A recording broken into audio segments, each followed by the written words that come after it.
Converse, manufacturer of great athletic and sporting footwear and clothing, presents 1970 basketball highlights. Converse, first in basketball with All-Stars, great in canvas, and now in leather, too.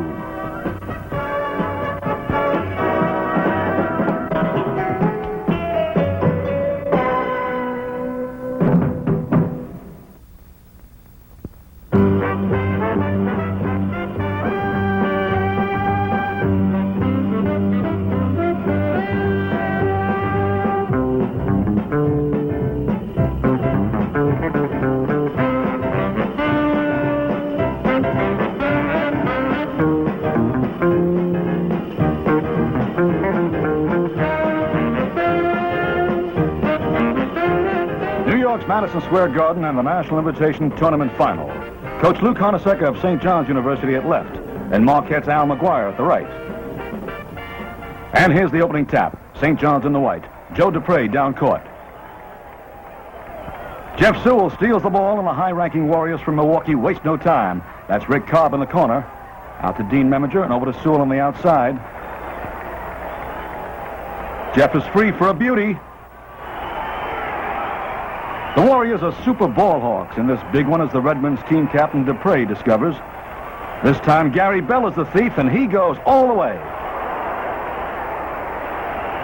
Here's slow motion on St. John's, who would dearly love to win this tourney for retiring Coach Carnesecca.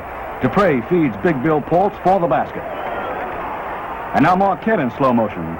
Hugh McMahon passes into Meminger, who almost loses it to Greg Cluse, but Dean recovers, and now he makes that bucket. 35-25, St. John trails at the half, and the high-jumping Warriors scoop up another rebound. Cobb fires down to Sewell, and it's 2 more points for Marquette. Here's slow motion on the favored Warriors as St. John's fights them with everything they've got. Joe Thomas shooting. It rims the basket. Dupre rebounds beautifully and races down court. A bounce pass to John DeVasto, and the Red Men cut that lead. Meminger, voted the tourney's most valuable player, continues to spark the Warriors' offense. But this one he misses. Yet the battle for the rebound is won by his teammate, Thomas. It's in there. The Warriors have a little too much in every department for the St. John's finalists, including the game's high individual scorer, Sewell. That's Jeff, and Marquette wins the 1970 NIT crown.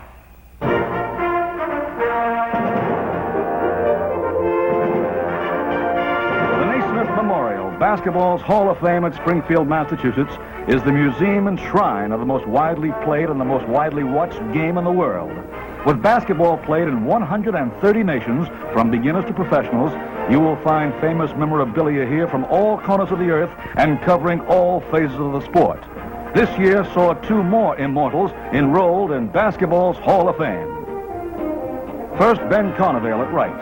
A college star at NYU, Ben's great career as a coach, including 20 successful years at the Naval Academy, have made him an unforgettable figure in the game. And second, Bob Davies at left.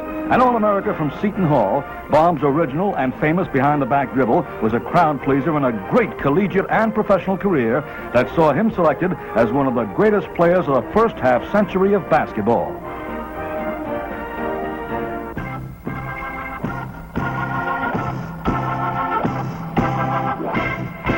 Standing room only in the sports arena at Hutchinson, Kansas, as Vincennes meets Moberly in the final of the National Junior College Tournament. The Trail Blazers from Vincennes, Indiana, have the ball. Jerry Dunn is number 55. Andy Knowles steals it with a fast break pass to Chuck Dudley for the score. The Indiana boys come right back, and they're crackerjacks. That's Bob McAdoo from the side. Swish. And now the Moberly Greyhounds, a 4-time national champion in this junior college classic. Knowles' shot is missed, but there's a struggle under the boards, and it's finally won for the Missourians by Dale Haas. Vincennes, with 25 victories in 29 games, is really up for this one. McAdoo screens for Oscar Evans. Pretty, and they lead 42-37 at halftime. Once more, it's the Trailblazers continuing to control the ball in the second half. Evans, number 21. He whips it to Ray Simpson. It's good. Mobley has the tournament's most valuable player, Andy Knowles, who scores 104 points in 4 tourney contests. That's Andy, and he's good. But Vincennes has too much all-around strength for the Greyhounds. When little Greg Allen feeds big Bob McAdoo, the Trailblazers from Hoosier Country go on to beat Mobley 85-67. Vincennes wins the junior college title.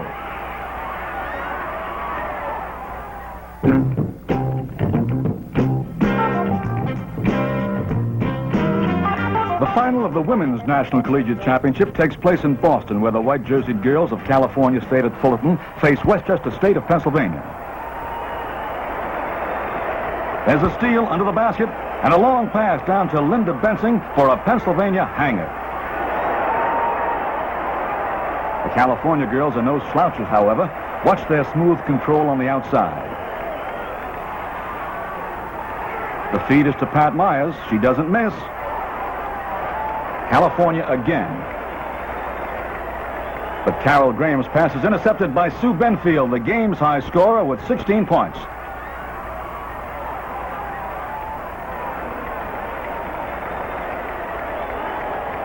Sandy Hilt shoots from the side, but it's off the rim. When Shirley Hess misses the rebound, California State takes over. Sue Sims fires long to Rose Adams, who makes the layup. The pretty Pennsylvanians make a close game of it, but California State has come the furthest with the mostest. Playing their best under late-game pressure, the West Coast girls beat their Eastern opponents in the final 2 minutes of the game. Their superior rebounding and defense pay off, and they go on to beat Westchester State 50-46. College girl basketball with California State at Fullerton, the 1970 national champions.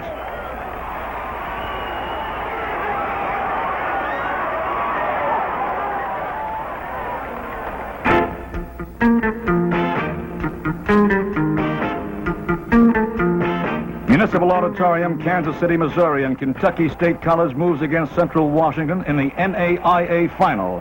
7-foot Elmo Smith scores from the post. Central Washington down court. Schooler holds it up. Over to Mitch Adams. Across to LaDuca. He's good. The Thoroughbreds have a national scoring leader of the NAIA, Travis Grant, who's averaged more than 37 points a game. That's Grant. He's great. Against the taller Kentuckians, Central Washington relies on finesse. That's Paul Adams with the ball. No good, but Mitch Adams taps it in.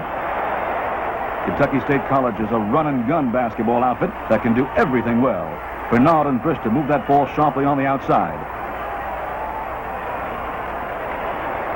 When Elmo Smith is off, Bernard rebounds. But Central Washington leads by a point at halftime, and Paul Adams keeps the pressure up. His shot is blocked by Smith, but LaDuca recovers. And the next time, Paul hits perfectly. But in the second half, the taller, stronger Thoroughbreds prevail. When you've got a 7-foot sophomore like Smith, he can give you fits under the boards. Look at these blocks.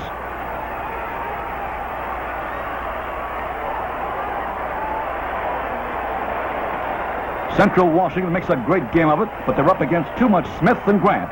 That's Grant getting the game's final basket as the Thoroughbreds race to the 1970 championship in the 33rd annual NAIA tournament.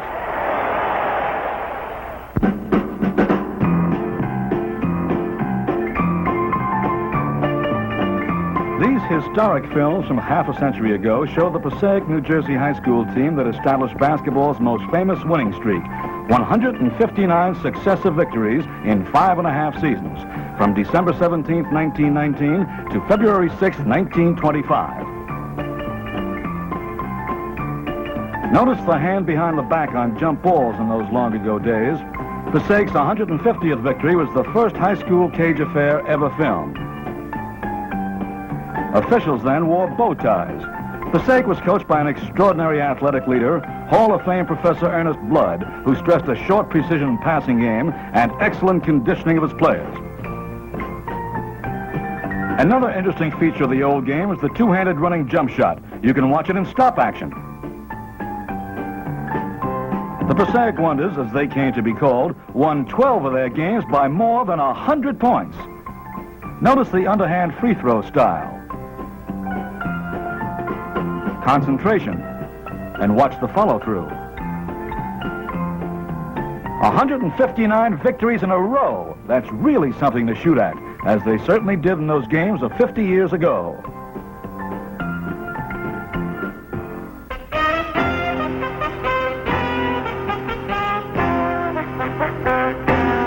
Converse Basketball Highlights has annually saluted the game's ambassadors of merriment. So time out for the Fabulous Magicians, starring the nimblest clowns in sportsdom and some of the most fantastic ball handlers in the business.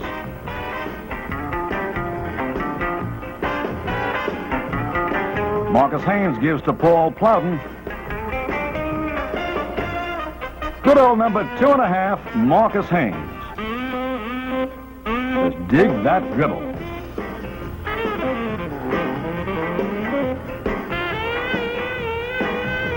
Haynes, of course, is the show by himself.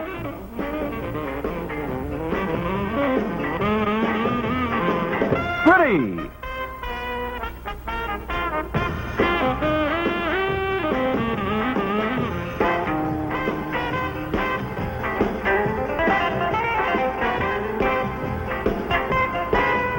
What a basket! And this turns into another opportunity for Haynes.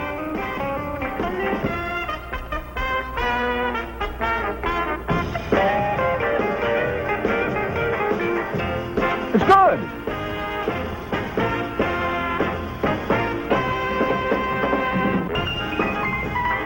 Granted, it's all in fun, but just look at this passing game.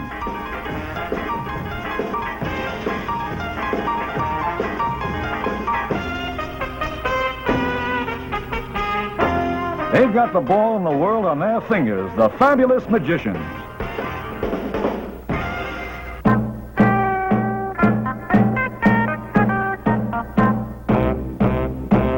Sponsored by the Committee of 101, the University of Kentucky Athletics Booster Organization, and coached by Joe B. Hall, an assistant basketball coach at the university, the Junior Pros are a group of 9 to 13-year-old boys specializing in pinpoint ball handling and fancy basketball fundamentals. Just a year ago, approximately 80 boys enrolled in Hall's course to learn ball handling, shooting, how to pivot, make a chest pass, and other fundamentals. After the clinic was completed, Coach Hall kept the group together. The Junior Pros also play regular basketball on elementary or junior high school teams, but their fancy stuff became the talk of the town, Lexington, Kentucky town.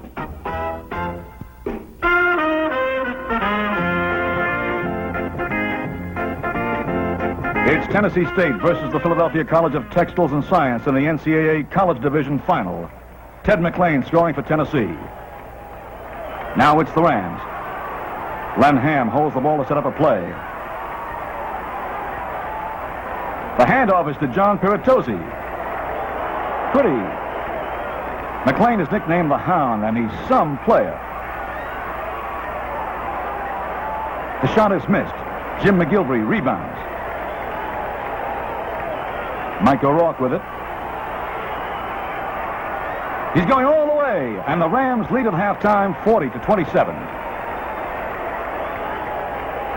The Philadelphians, who finished their regular season with a 29-2 record, keep up the heat in the second half.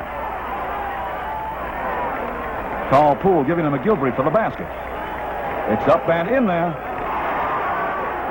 McClain voted the tournament's MVP, his high scorer with 29 points. He's quite a performer. But the Rams have too much balance, skill, and defense for their rivals. Watch the Ham to McGilvery to O'Rourke combination as 76-65, the Philadelphia College of Textiles and Science beats Tennessee State for the 1970 NCAA College Division crown.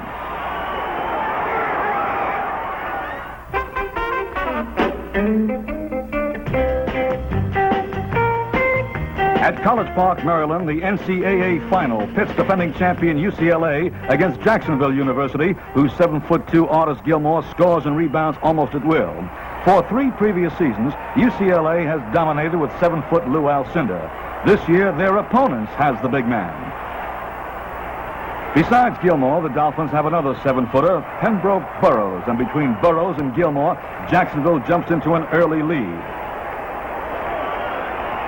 That's Gilmore blocking a Bruin shot. And with Burrows doing damage from the top of the post, the Dolphins grab a 12-4 lead. To fight that height advantage, UCLA begins to hit from the outside. The Bruins, seeking an unprecedented 6th national title and his 4th in a row, suddenly find the key. Their amazing Sidney Wicks begins out-jumping the Giants and triggers the Bruins' devastating fast break. John Vallely to Steve Patterson on this one. Pretty play. Just watch Wicks down there as he blocks a Gilmore shot. Again, the fast break. Curtis Rowe down court. Back to Vallely, then to Patterson. 2 more points. With Wicks outreaching bigger men under the boards, UCLA fast breaks the Dolphins to death. This time, Hank Bibby leads the charge as the Bruins vault to a halftime lead, 41-36. Steve Patterson gives Wicks some rebounding help and nets 17 points. Swish.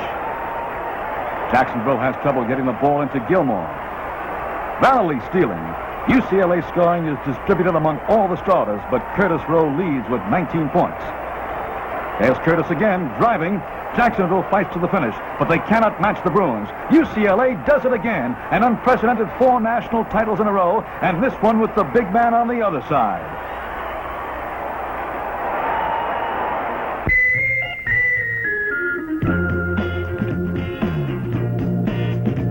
We present the 39th annual Converse All-America basketball team. First named in 1932, the Converse All-America is the oldest continuous selection in basketball. This spring, a total of 914 coaches, sports writers, and sportscasters took part. And here's their selections. Rick Mount of Purdue. Rick, who hails from Lebanon, Indiana, led the Big Ten in scoring in all 3 of his varsity seasons. A deadly marksman who practices 365 days a year, he hit his career high with 61 points against Iowa, and he'll play next season for the powerful Indiana Pacers of the young ABA. Next, John Roche of the University of South Carolina. A native of New York City, this crack backcourt ace has twice been hailed Player of the Year in the Atlantic Coast Conference. Last winter, as a junior, he scored 623 points for a 22.3 game average. Calvin Murphy of Niagara University, only 5'10", this fancy ball handler from Norwalk, Connecticut, was widely acclaimed for the past 4 seasons, as much for his clever ball handling as for his passing and sensational marksmanship. Dan Issel of the University of Kentucky, a business major from Batavia, Illinois. Dan was a 3-time Southeastern Conference choice, a terrific rebounder and high scorer, averaging almost 40 points a game. He'll be playing pro ball for the Kentucky Colonels of the ABA. Artis Gilmore of Jacksonville University, who prepared at Chipley, Florida, and Dothan, Alabama high schools. Artis led all major college players with 742 rebounds last season, and he hit 58% of his floor shots. This 7'2" star has another college season to go. Bob Lanier of St. Bonaventure, a native of Buffalo, New York. Bob averaged 16 rebounds per game and shot .561 from the floor. A serious knee injury terminated his college career, but he's fully recovered and will play for the Detroit Pistons in the NBA next season. Rudy Tomjanovich of Michigan. Rudy comes from Hamtramck, a suburb of Detroit, and he excelled in the Big Ten as a rebounder and scorer and great performer under pressure. We'll be hearing more of Tomjanovich when he joins the San Diego Rockets of the NBA. Charles Scott of the University of North Carolina, another New Yorker and a clutch performer. Scotty was thrice named to the Atlantic Coast Conference Club. He's what most coaches hail as the complete player, and last March he signed with the Washington Capitals of the ABA. Austin Carr of Notre Dame, a junior from Washington, D.C., he's already set all sorts of all-time campus scoring marks. In a single game against Ohio University, he scored 61 points, and he was the second highest scorer in major college ranks. Finally, Pistol Pete Maravich of Louisiana State, the biggest point getter of them all. He concluded his college career with the unbelievable total of 3,667 points.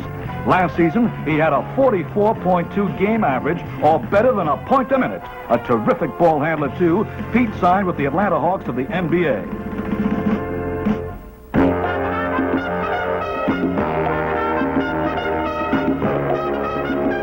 The Indiana Pacers wear the blue, the Los Angeles Stars the white in the second game of the 1970 championship playoffs of the American Basketball Association. Roger Brown into Bob Nedelicki. He misses, but Mel Daniels rebounds, and he stuffs it. The Stars ball. Bill Keller steals it. And Bob Warren steals it back for L.A. Over to Mac Calvin. He bombs a three-pointer. Freddie Lewis, the shot is off the rim. Daniel rebounds, but Craig Raymond blocks his shot, and Calvin races down court. His jump shot is up, and no good. George Stone recovers, but Nedelicki blocks him. Stone tries again. This time he hits. Here's slow motion on the Pacers' ball-handling, high-scoring wizard, Roger Brown. He's a threat all the time. Mac Calvin of Los Angeles. Over to Warren. Pretty fake. A beautiful basket. The Pacers won the first game of the final playoffs, and they had to be favored on their home court in Indianapolis. Daniels hitting on the jumper. Rick Mount, Indiana's top draft choice, applauds. Trailing 58-52 at halftime, the Pacers roar back. Billy Keller with a beautiful hook shot. Warren down court for L.A. Over to Willie Wise. His aggressive play suits Coach Bill Sharman fine.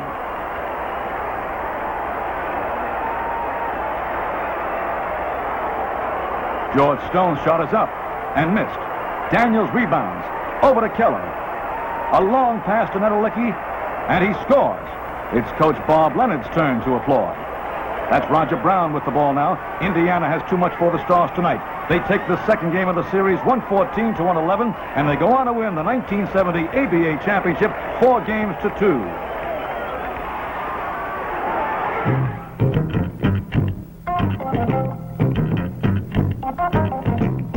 A Converse salute to outstanding performers, high school, college, and pro. Hats off to Lou Alcindor. Alcindor brought the Milwaukee Bucks from last to second place in one big season.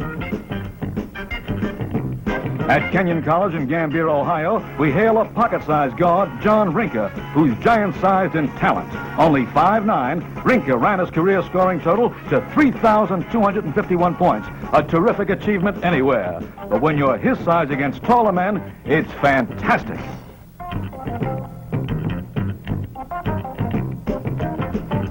Seven-foot Tom McMillan of Mansfield, Pennsylvania, has been called the best high school player in America. He's not only averaged 46.2 points per game, he's shot 77% from the floor. He leads his class academically, and he's sure to win All-America honors in college. Greg Procell, number 10 of Ebup High School in Noble, Louisiana, wins our record-maker selection going away. This 6-foot guard scored an incredible total of 6,702 points in 4 high school seasons. A super scorer from the Deep South.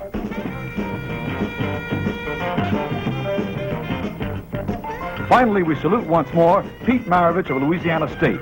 It was on January 31, 1970 against Ole Miss that he broke the previous major college scoring record. Here's the shot that did it, and they stopped the game to honor him. Point-a-minute Pete, as we already know, went on to amass a career total of 3,667 points. But he also achieved such feats as 30 conversions and 31 free throws in a single game. In years to come, every great scorer will be measured by Maravich's amazing accomplishments.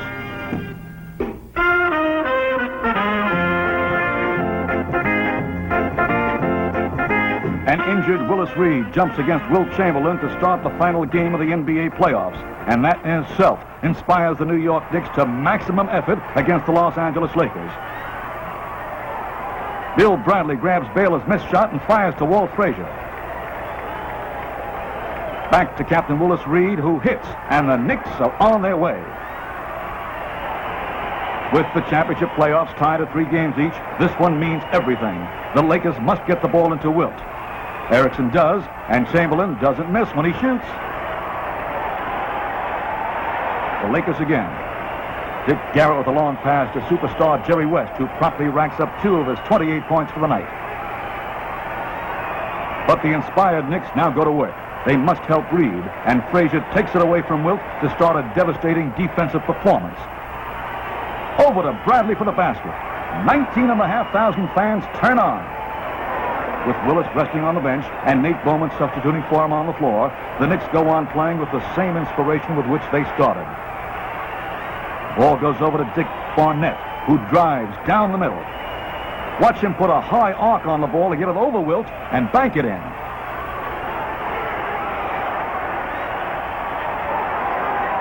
The Lakers fight back against the Knicks, who are building toward an unbelievable 69-42 halftime lead. Jerry West on the far side, and he's just as great as ever. But the Knicks are just too much in every department, especially that suffocating defense. Frazier steals from Garrett, races down court for 2 of his 36 points for the game. With Reed back in the game, New York again must help out against Wilt. This time, Dave DeBusschere steals the ball. And he gives it to the Knicks' chief weapon, the faultless Frazier.